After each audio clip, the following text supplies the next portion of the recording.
Hello, on the screen is a summary of what I will go over in this video. Make sure to watch to the end so you don't miss anything. Connecting your Whoop band to your iPhone Health app is a straightforward process that takes just a few minutes.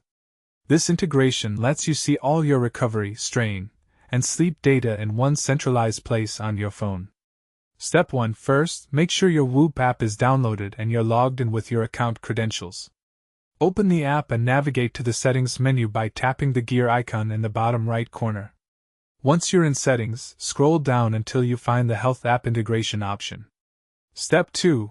In the Health Integration section, you'll see a toggle or button that says Connect to Health App. Tap this option and you'll be prompted to grant permission. Select all the data categories you want to share, including recovery score, strain metrics, and sleep data.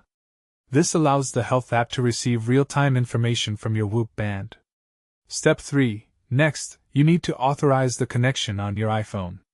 Your phone will ask you to confirm that you want to allow Whoop to write data to the Health app.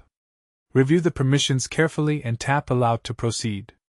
Make sure you're logged into iCloud with the same Apple ID you use for your iPhone.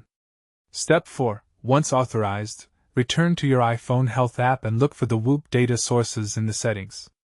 Go to Health, tap your profile picture in the top right, then select Health Records or Data Sources. You should see Whoop listed as an active source now.